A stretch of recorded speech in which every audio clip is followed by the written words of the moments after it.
Hello, I'm Psychometal, and this is gonna be a video. I normally do live streaming, but because my schedule, my, my schedule for work and free time and other things has been topsy-turvy lately, I basically can't really consistently have a consistent streaming schedule. And I thought about just simply recording the footage of what I normally do rather than just stream it live instead. So I think this is going to be a middle ground because with video recording, I can pretty much start and stop whenever I want to. Thankfully, OBS has the feature where I can actually stop or pause the recording and then unpause it later in case something comes up. And then, of course, I can edit the video later if I need to cut something out or whatever. So, yeah, I mean, I'm probably going to be doing this from now on. Well, that's not completely true. I'll be doing this on weekdays rather than just simply waiting until Saturdays and Sundays to live stream, because I don't like not making content. I don't like going through long periods of time without making content. I know that's kind of funny hearing me say that when... Sorry, let me turn the music on.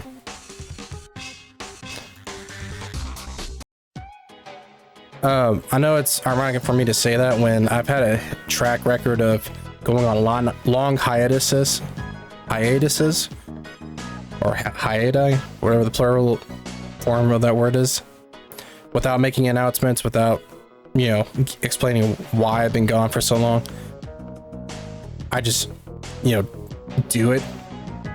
And usually it's because I'm working on either school or in the case of last year, I was working on my teaching career up until I quit. So now I'm able to make content more consistently again, but I don't want to make any promises that I can somehow live stream on a consistent schedule, because I've never really been able to do that despite my best efforts. So I think this is a much better middle ground. Oops. And basically for this video, I'm basically going to be doing everything I was doing in my last few live streams. Drawing, working on my Ninja Gaiden project drawings, and doing some gaming on Ninja Gaiden Sigma 1. So for the most part though, I just don't want to delay finishing this project or finishing this playthrough any longer, or any more anyways, than I already have, because that's not fair for me, and it's not fair for anyone else that's been paying attention to my content lately. So there's that. I've also wanted to move on to other projects and video ideas as well, but I don't want to make the habit of just starting something and then not finishing it, because I know for a fact that I have a bad habit of doing that as well. I mean, if you take a look at my YouTube channel, that's pretty much all I do, really. Start something or start in a project series and then not finish it.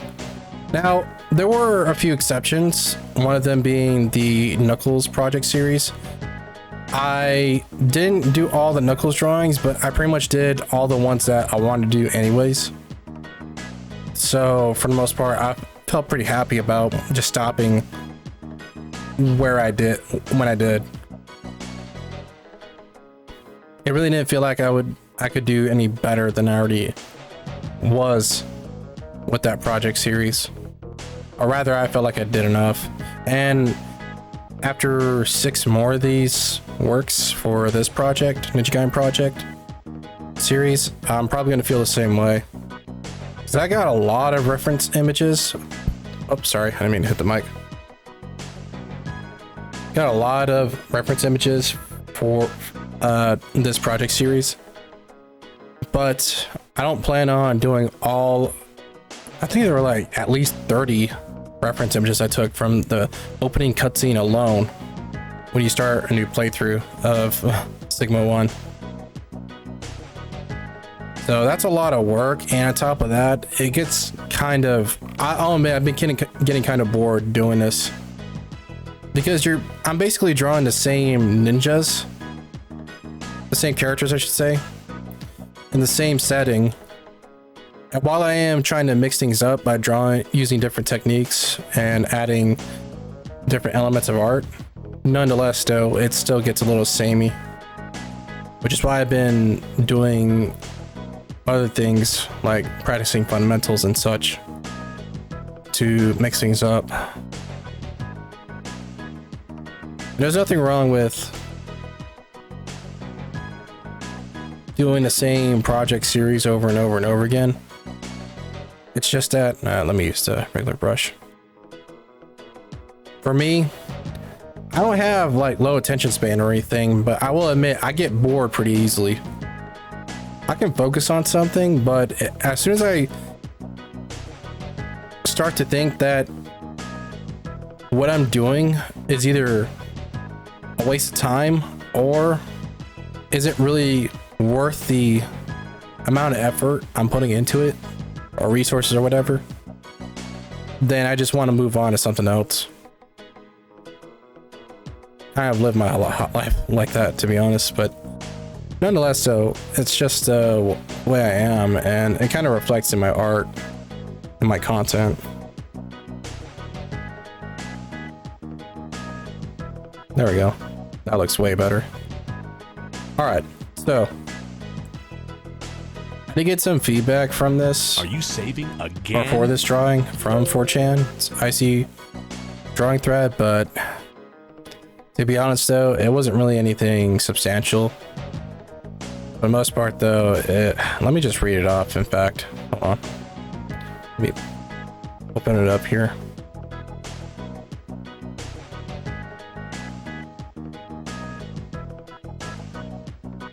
And that's not to say that the feedback is bad or anything. I'm still appreciate it. But nonetheless, though, it's not really something that I was wondering. So basically, in this beginner and intermediate critique thread, I posted side by side or corner by corner the same drawing, both one or rather I posted two copies of the same drawing, one copy having the ink layers on it, and then the other one having no ink layers on it at all. And the question I had was, do the textures I used in this drawing make the objects in the background, the cliff sides, let me put the layers back on, the cliff sides, oops, hold on, cliff sides here, the dirt on the ground, the ninjas themselves, the leaves on the trees, and the tree branches themselves. Without the ink layers, are they still identifiable as these objects? Do they look like these objects with just the textures alone? And for the most part, you can, the other anons said that they can recognize some of the things, but some of the other texture brushes, like the cliffsides here, kind of look like really big blobs of, not blobs, but just some abstract design. And let me open the other one. Sorry, I'm feeling a little sick right now, so if you hear me sniffling or coughing, that's the reason why. Try to make a habit of turning the mic off if that happens. Okay, and this one says, just my personal bag opinion, But if you show the battle from this side, perhaps I would zoom in and detail the clothing of the gentleman, and on another zoomed out photos show the viewer that the two dudes are engaging in life or death battle in a serene landscape of nature, as if I'm calmly observing the incoming bloodbath from the branches of an old tree. So this is more of an opinion on how the composition should be designed rather than answering my question, really. Sorry, I'm coughing. So basically what it's saying is have the, let's just call it the camera view, right, of these two characters fighting against each other, orientated, rotated somewhere where the trees are, and have it zoomed in on certain aspects and such. It's not a bad opinion, but that's not really what I was asking for, and I'm trying to stick to the reference image, by the way. I didn't post the reference image, and I wish I did, but nonetheless, though, they didn't know that. So let me get rid of that. And this basically tells me that without the ink layers, it's kind of hard to tell what the textures look like or what they're trying. It's very difficult to identify what the textures are. And that's not their fault, really. This just proves that, to me anyways, that it's worth leaving the ink layers on. And it's better for me to ink these layers in the first place if I'm not using a painterly method of representing this reference image or using this reference image. If that makes sense. Now I'm going to be applying value a little bit differently. So I've done the textures. I'm not going to be using hatching like I did with the third work. I think the second and third work of this project series. Instead, I'm going to leave the textures the way they are, but now I'm going to actually go in with darker and lighter shades and tints of the same monochromatic color. And the color I'm using is cyan, in case you're wondering.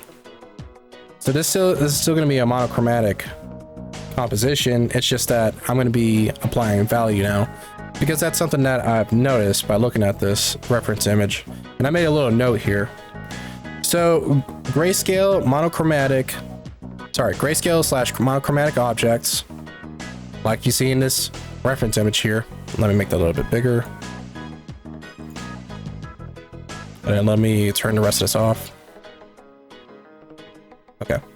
Grayscale monochromatic objects and characters can be differentiated. Basically, you could tell them apart by not only the different shapes of these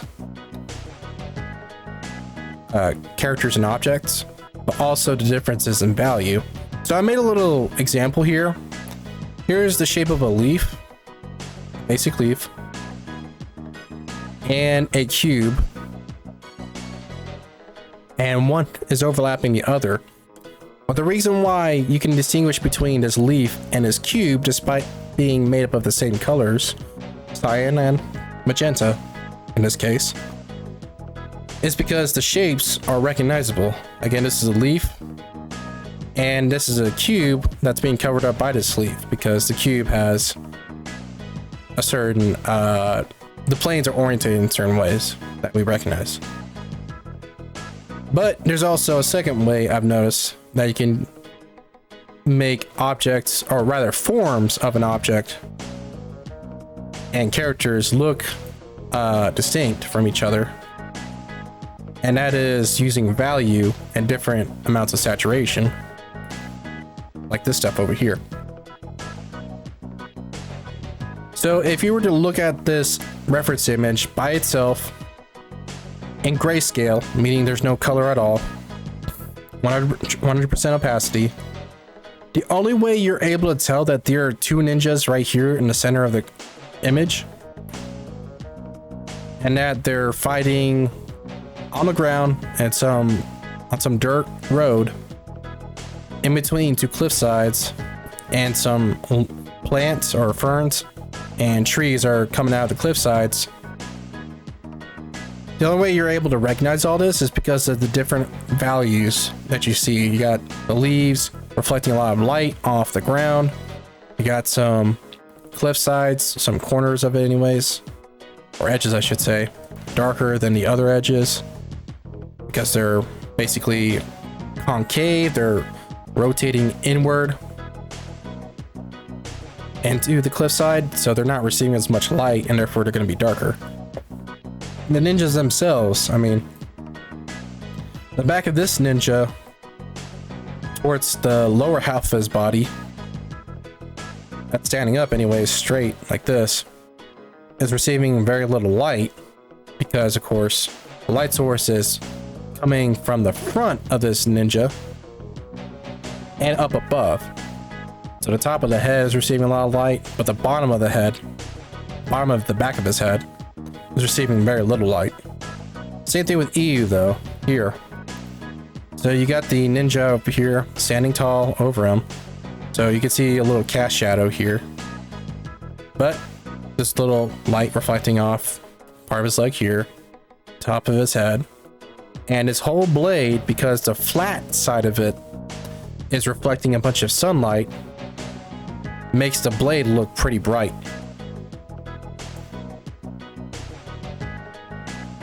Anyways, that was just a long-winded way of me basically explaining that value makes it a lot more, well, it makes objects, shapes, characters, etc. look a lot more visually spaced out or overlapping each other and distinct from each other. It makes it that much more easier to tell if you use value. Now that's not to say that you can't use value and still achieve that same effect, right? Obviously I've proven that you can. I mean, this is the shape of a tree, shapes of the plants on the ground, cliff sides, and then with the texture brushes of the tree leaves over here, that's been made pretty evident. But some areas like the dirt road here and the rough terrain, rough surface on the cliffside's terrain, that's pretty much difficult to tell just from the textures alone. And of course, I'm not about to draw all the edges on the cliffside. I'm not doing that. That's too much work. So I'm going to be using some simple rendering, some simple values to make this a little bit better. Now, let me try some things because I remember learning to do this last year, but what I mean by this is I remember learning how to use blending modes last year in order to achieve these effects, to make colors brighter or darker, but still look natural when it looks darker or lighter, rather than just sliding the value scale up and down like this and making it look artificial. So hold on, let's see. Now I remember it wasn't the layer itself that changed, it was the brush blending mode. So, and I always want to start with the lights because that's why I was taught in art school. You always start with the lights. Can you start with the darks? Yeah, you can, but if this was physical media, it'd be very difficult to erase or paint over darker colors than it would be with tints and brighter areas. So that's the reason why I always stuck to that advice. All right, so let's see if this works real quick. No, that's not working. Yeah, it's not working. All right, so let me put this back to normal. Go over here, screen. And that's what I thought would happen. Okay. So now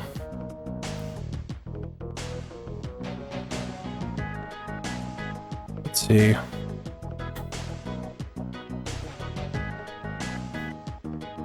Let's do overlay. Nothing. Okay.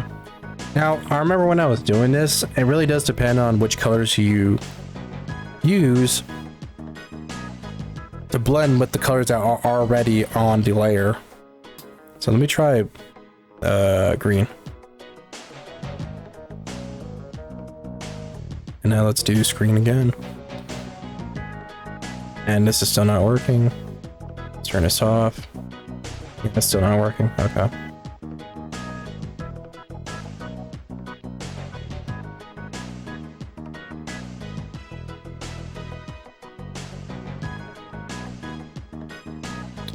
Okay. Let's turn back to the original color, cyan.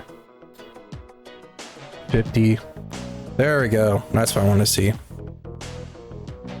Now, the one problem I have with the blending modes is that it works on an opacity blending method, or rather in a faded method. So what do I mean by that? You can change the amount of color that you brighten or darken just by overlapping the same brush strokes over and over and over again. So if I just literally scribble around this one spot without picking my pen up, it brightens at one level, right? It makes it a little bit brighter. Now if I do it again, basically what's happening is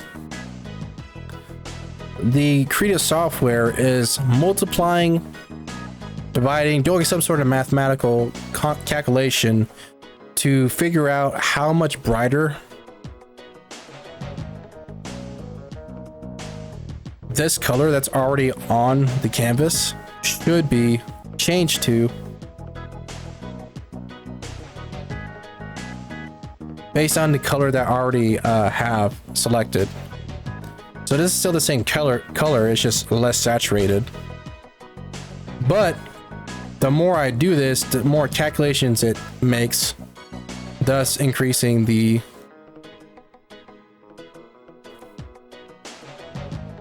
brightness of that color. And I could have sworn that I figured out a workaround for this. But I'm trying to remember, how did I do it? Let me try overlay. Nothing. Okay. Let me try and multiply.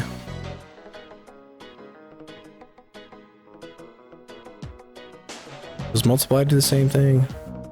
No, it does not. Okay. So for some reason, when I use multiply now, the same effect does not happen. Now it's got me wondering why. Well, if I use a darker value and do the same thing,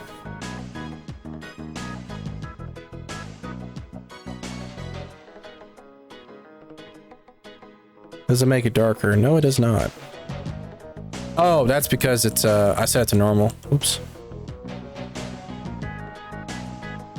Hold on.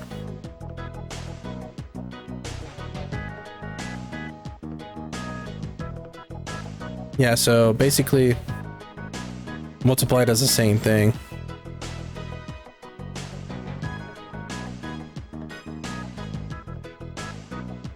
But if I change this to screen, despite it being a darker value, does it do the same thing? No, it doesn't, because it doesn't work at all. Okay.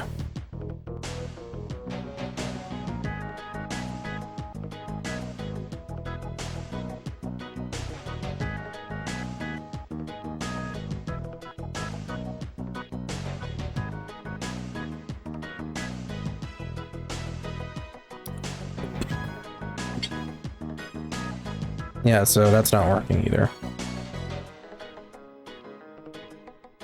I think I remembered. Hold on.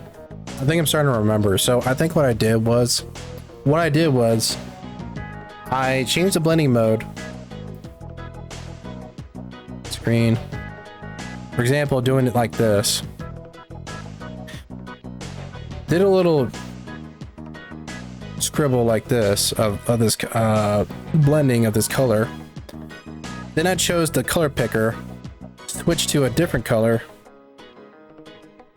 No, sorry, chose the same color. Then turned back to normal blending mode, and then just continued on.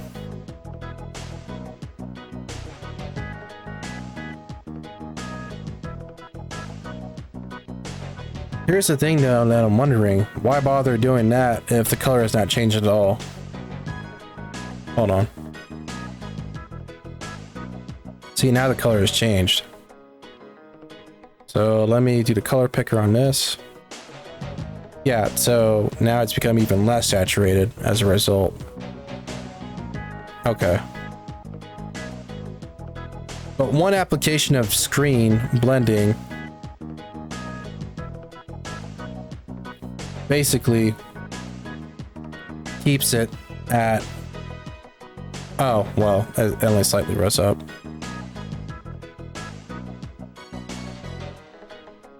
Yeah, so it still stays at 50%. Okay.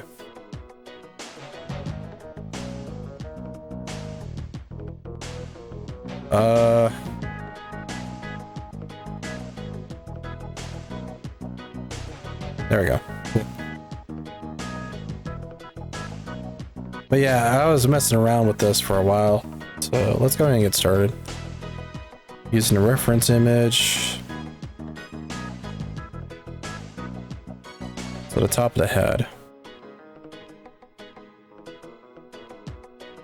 And I turn the alpha on here. That's turning it off. That's turning it on. Oh wait, you can't really see it, but basically this icon right here is where the layers are. Actually, let me just move my little dude. There we go. But basically this little icon right here next to the layers changes the alpha lock on. So right now it's on, now it's off, now it's on again. And the reason why I do that, in case you're wondering, if you don't know what alpha lock does, is any applications of color that you put onto the canvas in that specific layer, when alpha lock is on, basically prevents you from going past the edges. Now, these two ninjas are on the same layer, so that's why it's going past this line on this leg. But anywhere else, though, it does not change at all. So it makes things easier to keep neat. Excuse me. Neat and tidy. Man, I really don't like the fact that... Let me shrink this down again. Reference image is a little too big. Okay. Oops.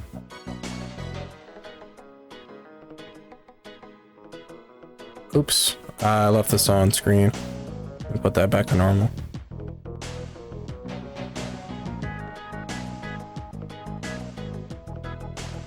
And if I want to make this faster, all I would have to do... Let me just undo all this. Oops, not that. Redo that. Okay. Let me just...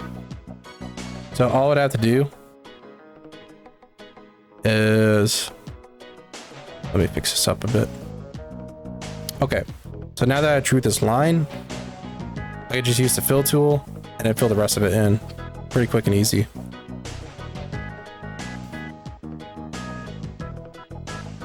And that's pretty much it.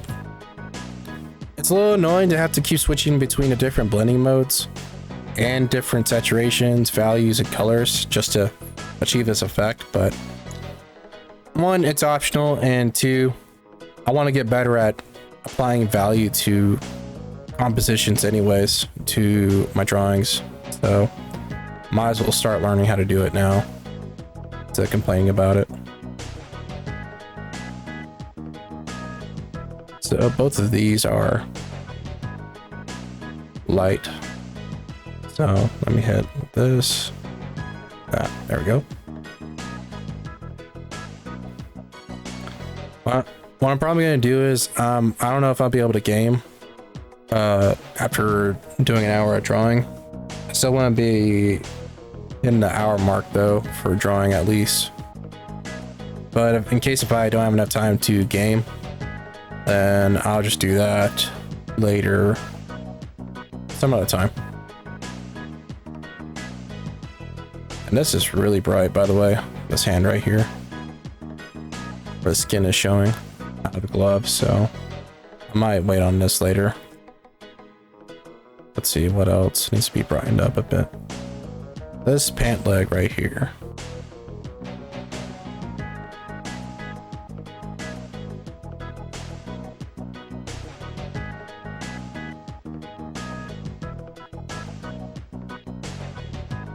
Okay.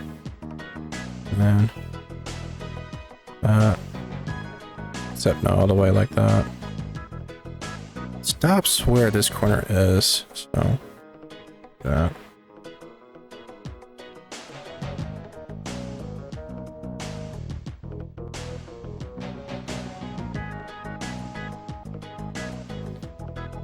I guess I should have made this 2 separate layers. That's okay.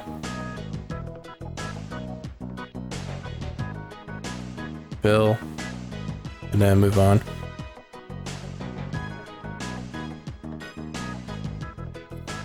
I was wanting to rip more music from some games that I've played in the past and streamed, just to spice up the playlist, but I didn't get around to doing that.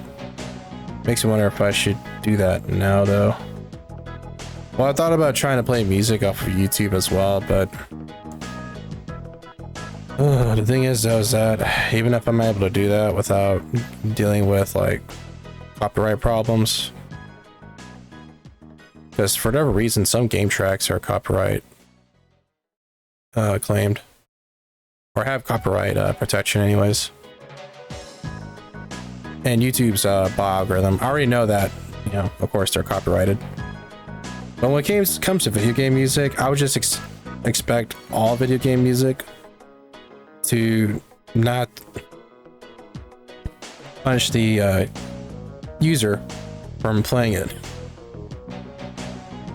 Because even if you're just playing the game that the music is made for, or rather that the music comes from, you could still be hit with the copyright claim, which sucks.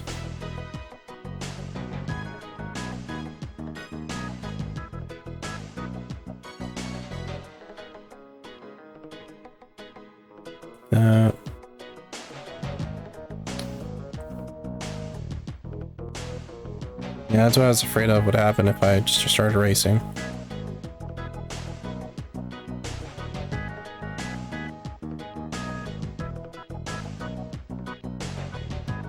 So the way you erase, quote unquote, erase one color from another that's overlapping with another is, you just simply switch back to the original color and then go over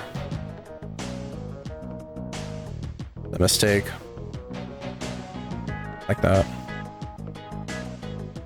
Yeah, and kind of a more tedious process, but whatever.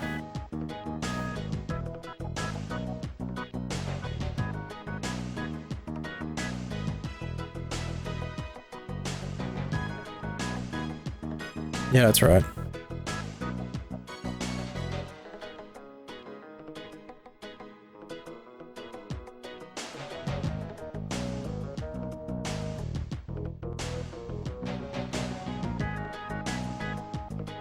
Okay, next.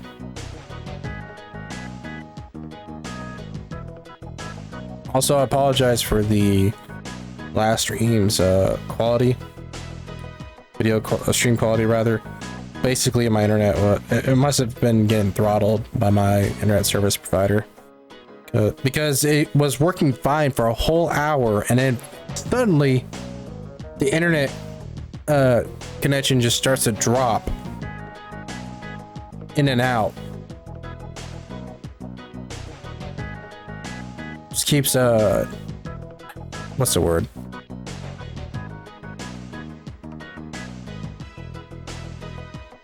forgot the word. Fluctuating. Fluctuating, that's right. As soon as I start to do some gaming.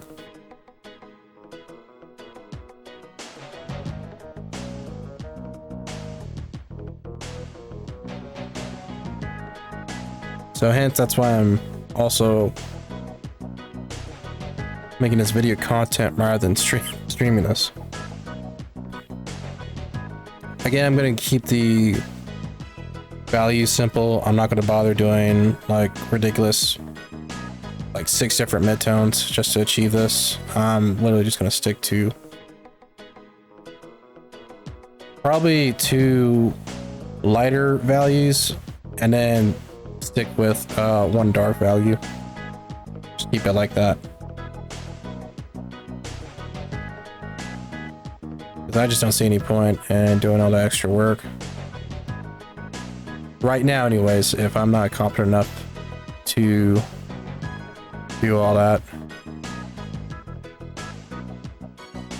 Let me make sure I'm getting there. Cool.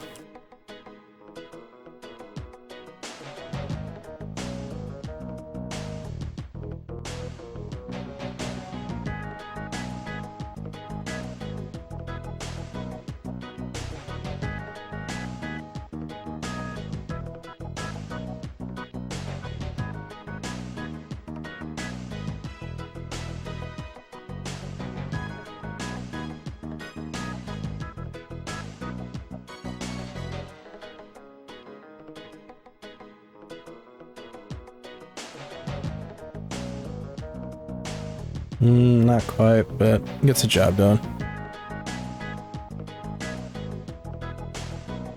There we go. That's better.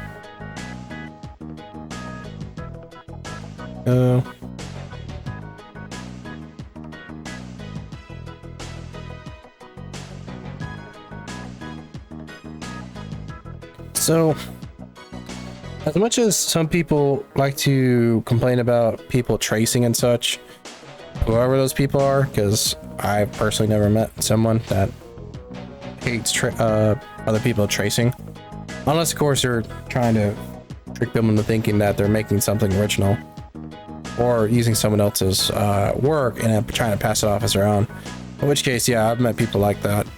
But for people who trace the reference image for the line work and then just does everything else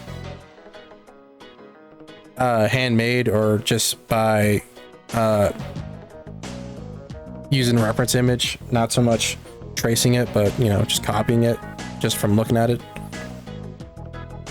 there's honestly no real problem with that. But for some reason, because you have to do all this anyways by hand, by, you know, the correct way or the non-cheating way or whatever,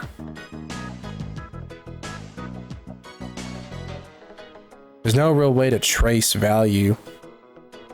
Well, besides just straight up just copying the image itself. Well, not even copying the image, just straight up just using the, trying to trick people into thinking that the image that you're using, the reference image, is your drawing, right? If I were to use this reference image and trick people into thinking that I drew this, right? That this is photorealistic. This is a photorealistic drawing that I made, then yeah, that'd be wrong to do. But because I'm not doing that and I'm doing the value, the colors, the textures and all that by hand, just by copying what I see, then it's not cheating, it's not tracing at that point anymore.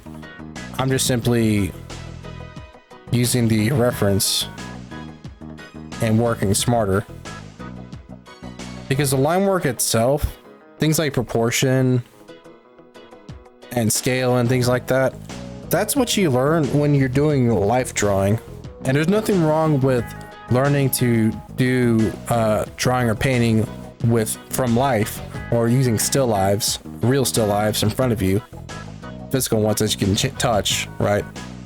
Because that's what you do in art school. There's nothing wrong with that. But if you're doing what I'm doing and using digital art, you don't have the means to always have someone to stand in the same room that your computer is in, or even if you're using a laptop to do this, you don't have the battery power to just draw or paint someone digitally while using a real figure or still life for hours on end. That's not practical. And on top of that, it takes a long time to get the eye-to-hand coordination to copy the proportions of a figure or an object just by looking at it correctly. But the reason why old masters learned how to do that was because they didn't have the means to take a picture with a camera. That came later at around, I think, the late 1600s or early 1700s. I think there was even some prototypes of the camera even before then. So they had no choice but to draw and paint from life like that. But once the camera was invented and was mass produced and widely used, suddenly trying to draw people and objects just by looking at it as accurately as possible didn't matter anymore. And likewise, I think that a lot of people on the internet don't really care about how realistically something looks most of the time. Most people. And yeah, sure, there's a cultural, it depends on the culture itself of the viewer and this and that, determine what is and isn't appealing. But I think that if you go on Twitter or Instagram or Pinterest or wherever you go to look at digital art, most people really don't care about how realistic something looks. As long as it looks cute or sexy or cool, that's all people really care about. Like the common person, the common layman is not going to really care about certain techniques like contrapposto or having a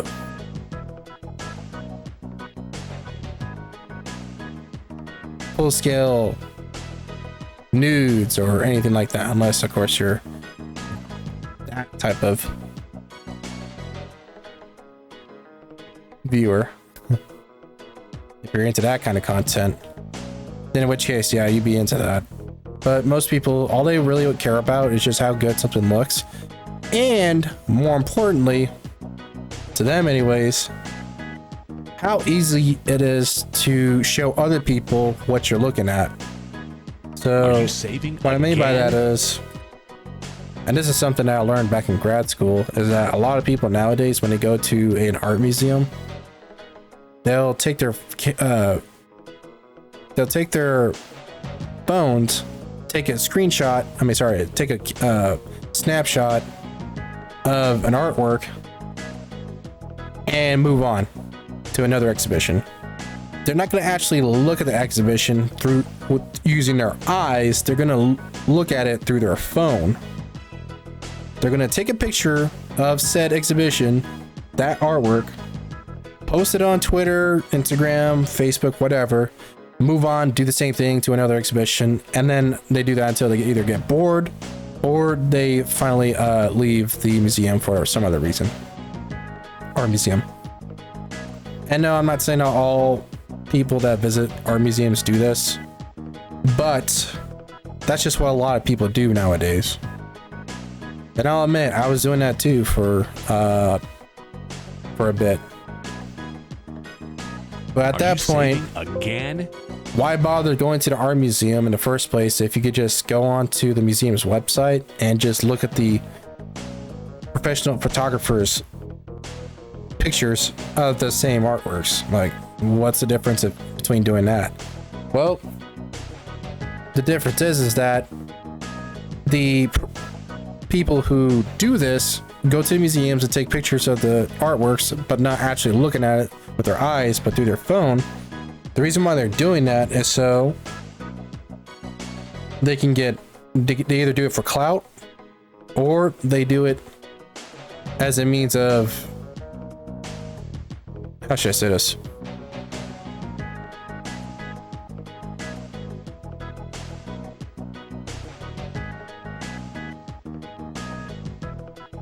Well, that's really it, really, clout. Like, they're just doing it just to show off the fact that, ooh, they're sophisticated. Ooh, they appreciate the fine arts. Ooh, they're not like other girls. When in reality, no one really cares. They don't even really care about the fine arts in the first place. Most people don't. If anything, a lot of people just look at art through social media. And unless something bad happens to the artworks in the museums, no one's really going to care about what they look like and such. And I say most people. There are some, of course, that are actual genuinely, oops, no, that's fine. I genuinely care about the fine arts still and want to, you know, educate other people about fine arts and such. But nonetheless, though, most people treat those exhibitions nothing more than just a spectacle. They're doing it for the sake of the experience of going to the museum, not so much because they actually care about what the artworks represent, who made the artworks, etc., etc. They don't care about all that.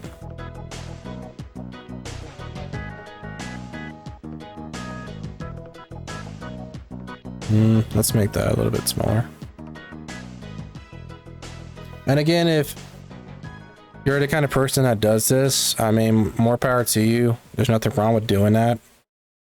But don't be surprised if you get a bunch of snobs basically saying mean things about you behind your back. I'm not one of those people. I honestly don't care about high art. If I did, I would have tried to get into the gallery system, but I just don't care enough to do that.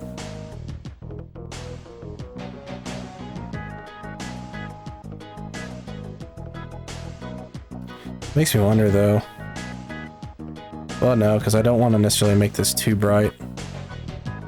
Yeah, never mind. I want to make it subtle.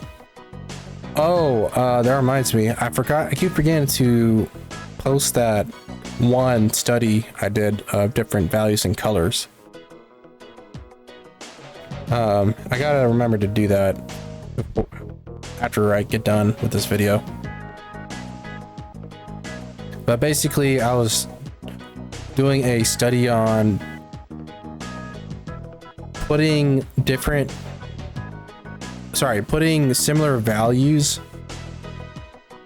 and or different hues, different colors next to each other when applying it to value, right? So instead of doing a monochromatic thing, I was trying to do monochromatic, multichromatic, or, you know, basically using more than one color, using different amounts of saturation and values, or shades rather, intense, to basically figure out what's appealing to me so that I can apply those combinations of color and value to my own artwork.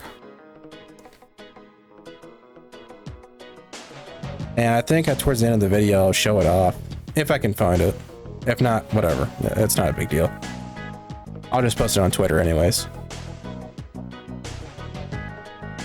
I think this should all be bright. Yeah, because that's what it's showing.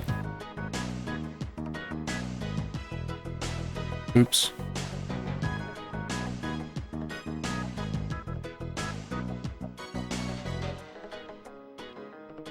It's the handle of his sword.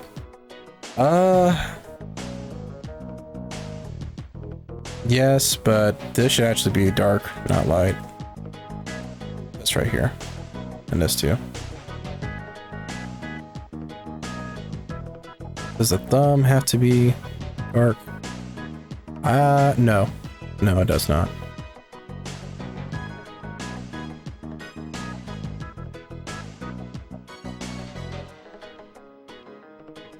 There we go.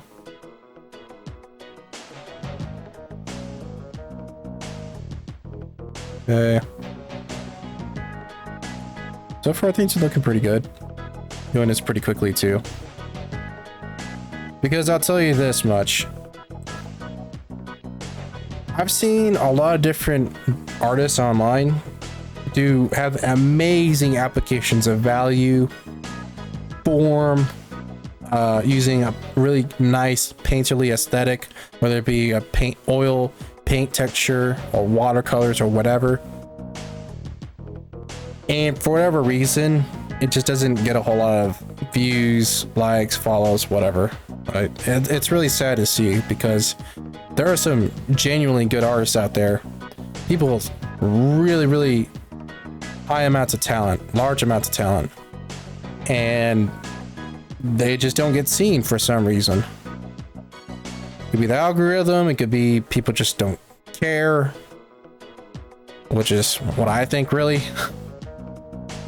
And there's nothing wrong with that, but at the same time, though, it sucks for artists who want to make their art look better, right? Do the more advanced stuff again, but then not get rewarded for it, and then they just end up reverting back to either doing easier, simpler things that make their art look, you know, not garbage, but, you know, not look as impressive, or they just straight up quit entirely. They say, well, why bother if my stuff's just not going to be appreciated, right?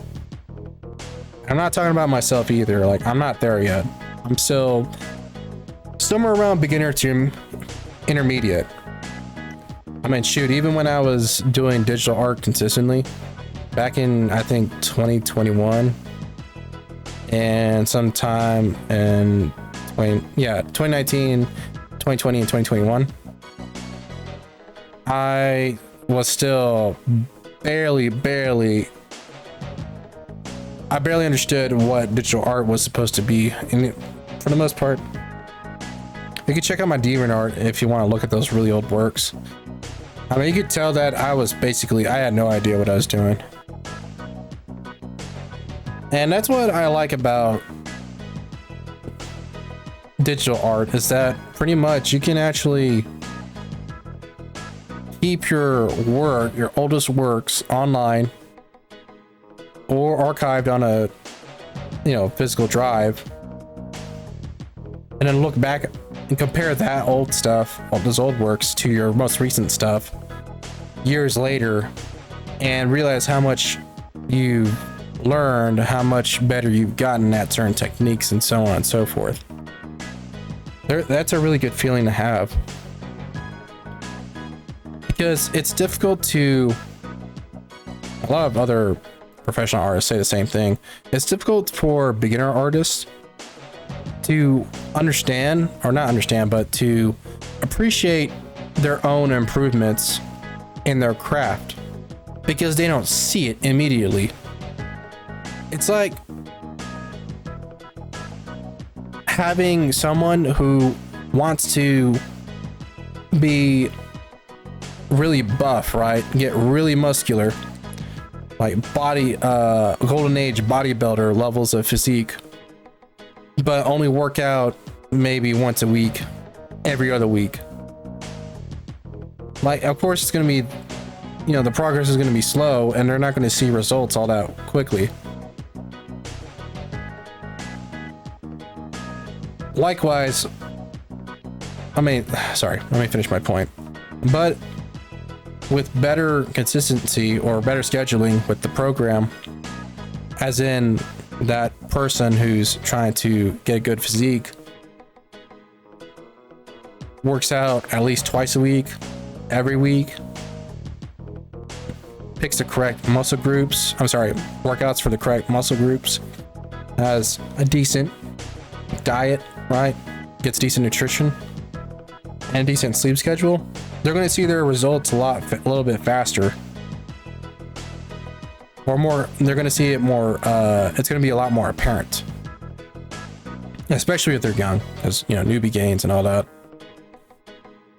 And likewise, when it comes to people who are trying to learn art or some other craft or skill that's not so easy to get instant gratification for or see immediate results, if they just stick to it, and not only stick to it, but also learn the right information, right? Because there's a lot of bad misinformation out there. Learn good information, good tutorials, good lessons, having good feedback and critiques of their works, and continue to practice said techniques or fundamentals, not daily, but consistently, frequently, and wholeheartedly, not just half-assing it. Then they're going to see the results. I mean, shoot, you can compare this image, right, this fourth work in this project series, and compare it to the first two, and you'll see that I've gotten better at inking, line modulation. I've gotten better at using texture brushes, or rather, I made the texture brushes better and learned how to use them much more efficiently, and so on and so forth. I think that's all the light midtones I can apply, because I'm not seeing any more for the ninjas. Yeah. All right. Well, I might as well work on the background next. But I'll probably do that next time, because I'm 2 minutes away from hitting the 1 hour mark. I spent the majority of this video just talking, but I like doing that. I like talking. I know I'm talking to myself when I'm doing this, but still, I mean, it's therapeutic for me. Are you saving again? And what's good about this is that I can make clips of certain points I'm making while recording this video footage and post it online, and other people can learn from what I'm talking about, what I'm doing, my successes, my failures, etc., etc. They can pretty much see someone in real time doing the same thing that they're doing, and how should I say this? I want to have someone to compare themselves to, but more so have a sense of grounded reality where they realize, oh, I'm not the only one struggling with this technique. Oh, I'm not the only one that's taking a really long time to learn this fundamental concept, or this particular trying to figure out how to solve this particular problem, etc., etc. Does it take a long time, as in, well, does it take years to do this kind of stuff? It really depends on the person themselves. Some people will be faster at picking things up, some people will be slower. The reason why I've been learning or catching up on my skill level for drawing and painting in Krita compared to 2019 2020 was because I've been consistently no, I shouldn't say that. I've been using Krita for the last 5 years now at this point. So I've used the same drawing software, and while yes, there have been a lot of different features and bug fixes and such, I've, for the most part, have simplified my workflow. I've broken down the application of drawing and painting in digital art to its to its most simplistic application, right? So I figured out how the easiest way to do line art. I figured out the best way to use a reference image. I figured out how to easily make a brush to draw leaves on a tree branch. Let me move this out of the way. Whoops, that's the wrong key. figured out how to use rulers on next to the canvas. I figured out how to, oops, I made a layer when I didn't mean to. Let me get rid of that. There we go. I figured out how to keep things neat and tidy when it comes to drawing and painting. Stuff like that, it really does go a long way. And yes, it seems overwhelming when you're just a beginner, and if you don't have the same kind of art school experience and education like I do, that probably makes you that would probably make someone feel a lot more overwhelmed, a lot more insecure, and this and that. But what they don't realize is that it's like playing Minecraft or any other game where there's a lot of different game mechanics and such. The more you learn and the more consistently you continue to learn and frequently you learn new things, the better you get at it, the more competent you get at it. And when you get more competent, you start to develop a lot more confidence. With more confidence, you get a lot more respect from peers, from critics, from the general public, and that goes a long way to training off to some other things. You know, people continue that pathway into developing a career or getting notoriety so that they can earn awards, or you know, they can start doing what I'm trying to do and just teach online or teach in general, you know.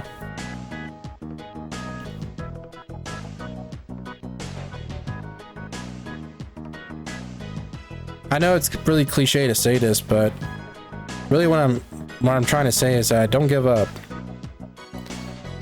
Don't give up. It's supposed to be difficult. It's supposed to take a long time. It's supposed to be frustrating. But the good thing is that we, in 2024, have the internet. And there's a lot of information now that people can go to learn all these things about drawing and painting, whether it be traditional physical media or digital art, whether it be Krita or Photoshop or Clip Studio Paint. There's all this information, and while I'm not saying they should go try to be a sponge and absorb it all at once and such, my point is that there's a lot more help you can get now than there was when even I was in art school. And therefore the expectations for especially young people nowadays, young artists, is even higher than they were 10, 15, 20 years ago. And you might say, well, that's a little unfair. You know, that's a lot of pressure. But here's the thing though, I say to that, and this is something I learned when I was actually a real, you know, art teacher, is a lot of young people don't really have an excuse to be bad at art nowadays. Because a lot of parents put an iPhone or an iPad or stick their young ones in front of a computer as soon as they're born, as soon as they're out of the womb.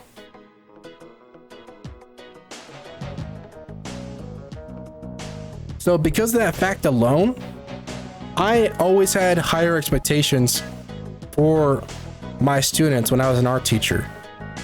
But the sad fact is that while yes, they have all that access to information, ironically, they have less of an incentive to learn any of it because they could always just look it up later as they get older. When they need to, if they need to. And that's the sad part about it, is that a lot of young people nowadays don't appreciate the free public education that they get. They don't appreciate that because that didn't always exist. Even in the United States itself, education wasn't always free, and it wasn't for everyone either. Not everyone could be a student in public schools. And a lot of young people these days just don't appreciate that. They don't realize how good they've got it. And I'm not saying that they should learn how to draw, you know, something better than a stick man or a stick figure. I'm not saying that. I'm not saying that they have to learn this stuff. But what I'm saying though is that because they have all this access, all this help that's readily available to them, every time that they gave the excuse of, I don't know how to do this, or I'm struggling to do this, and so on and so forth, I didn't take them seriously. Now, if they're having a hard time, but they're trying, that's different. Yes, then, you know, I'd help them out and such. Of course, I give them a break. You know, cut them some slack. But if they didn't even bother trying, if they didn't even bother picking up their pencil and put it on their paper, when I asked them to just simply draw a square, a triangle, doesn't even have to be a perfect square or a perfect equilateral triangle.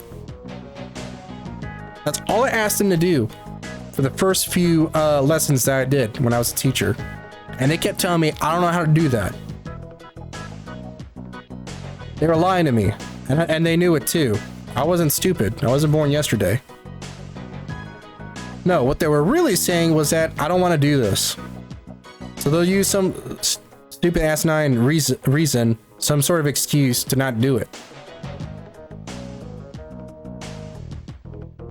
So now, when those same students that I was teaching grow older, they keep trying to use those same excuses, those same rebuttals. When they become adults, that's not going to work. Employers are not going to have that. They're not going to tolerate that. Their peers and coworkers, they're not going to tolerate that either. They won't accept those excuses. And it's sad, really, that for the most part, they're going to be worse off because of it.